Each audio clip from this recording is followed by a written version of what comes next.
Eh bien, bonjour à tous, c'est Leito. On se retrouve aujourd'hui pour la 20e vidéo de ce let's play sur Dark Souls 3. On est toujours sur un build de force, et cette fois on va aller s'attaquer au boss de la zone du château de Lothric. Donc, avant d'attaquer ce boss, comme je vous ai dit, c'est un boss qui est extrêmement sensible aux dégâts de givre. Donc on va reprendre le grand marteau de Vort. Même pas améliorant en plus 5, on va lui faire énormément de dégâts. Et donc vous avez vu en bas à droite, je suis allé du coup récupérer mes âmes en off, là où je suis mort face au chevalier de Lothric. Parce que c'est vrai que tout bien réfléchi, c'était quand même 54 000 âmes. C'est pas négligeable du tout.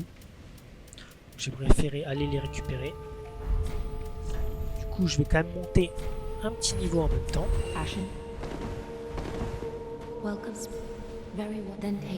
Qu'est-ce que je peux monter? Force. Non, on va monter un coup de vitalité quand même. Pour la suite, on va commencer tout doucement. 35 000 âmes par niveau, pour l'instant, c'est vraiment pas cher. Vous verrez que par la suite, ça va être extrêmement cher. Bon, comme je vous ai dit, ouais, vraiment, j'en profite un peu là pour parler, pour monter des niveaux, parce que ce boss, si je le réussis du premier essai, ça peut vraiment être très très rapide. Alors c'est un boss qui fait des attaques foudre, c'est l'armure du dragon.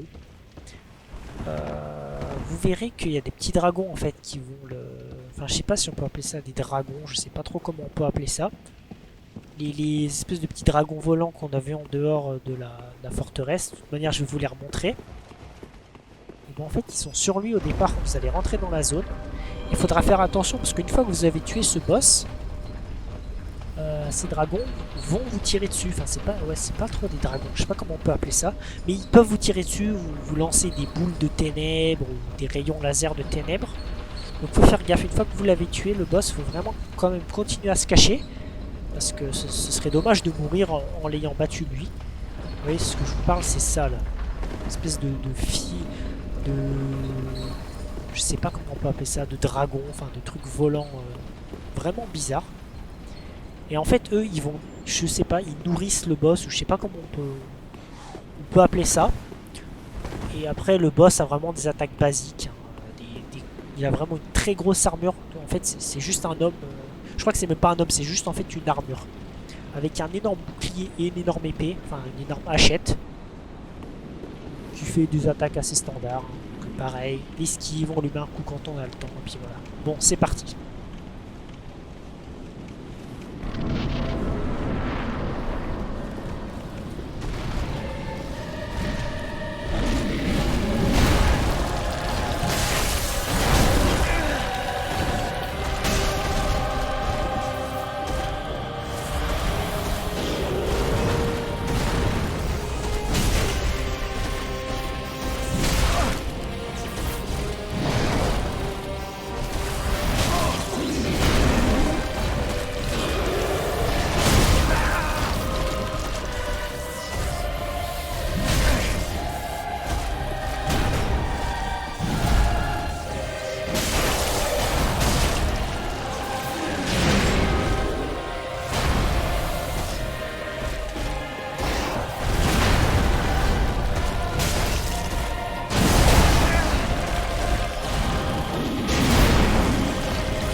Eh bien, je vais essayer avec la hachette avec la hachette de Yorm. On va voir si je fais quand même plus de dégâts. J'aurai pas mon bonus. C'est vrai que là je suis quand même assez étonné. En termes de dégâts, je manque un petit peu. C'est vrai, comme je vous dis, normalement à ce stade du jeu, je l'ai en plus 5 l'arme. Parce que avant je ne connaissais pas du tout la hachette de Yorm.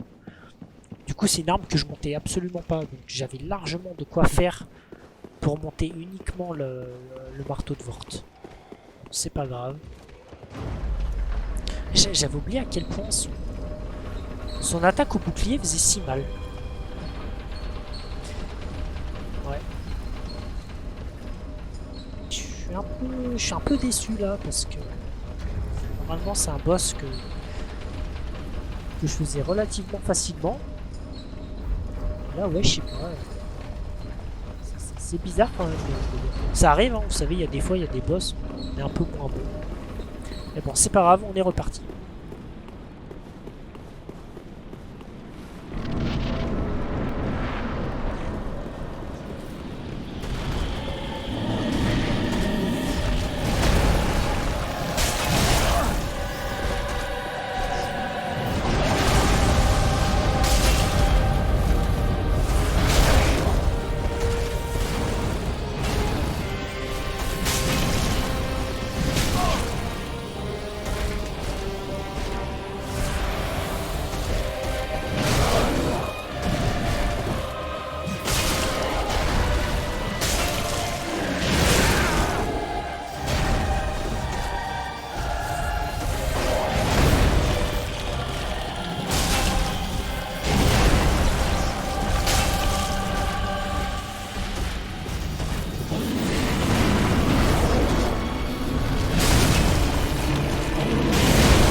Bon, ça va, on a réussi.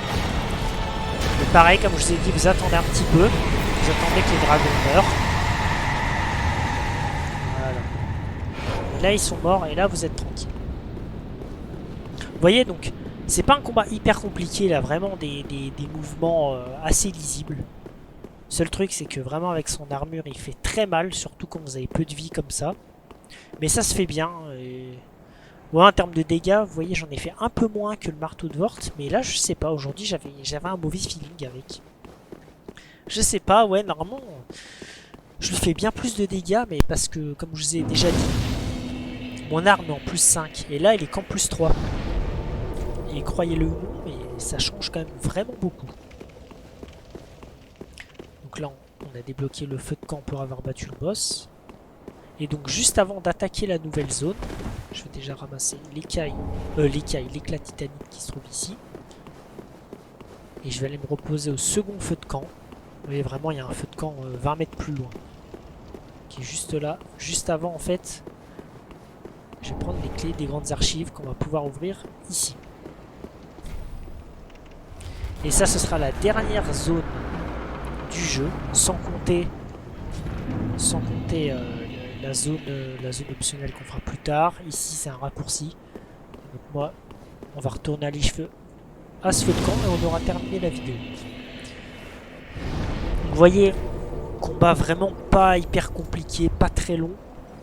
Mais j'ai un peu galéré quand même. D'habitude, je le maîtrise mieux que ça, mais là, je sais pas, je me sentais pas moins en forme, mais ouais, moins de sensations sur ce boss. Ça arrive, mais bon, on l'a quand même battu, donc c'est pas bien grave. Alors, on va monter à 50. Enfin, quand même, ouais, monter à 54. Et voilà. Bon, eh bien, écoutez, on en a terminé avec cette vidéo. Donc la prochaine zone, on attaquera les grandes archives, qui sera, comme je vous l'ai déjà dit, la dernière zone du jeu. Donc là, ça va être festival, encore une fois, d'écailles de titanite, de tablettes de titanite scintillante. Voilà, on va ramasser encore pas mal d'anneaux. C'est une zone que je trouve vraiment sympa, qui ressemble énormément aux archives du Duc, et je pense que c'est lié, c'est parfaitement normal. Donc voilà, on se retrouvera pour cette prochaine vidéo. Moi je vous dis à la prochaine et ciao.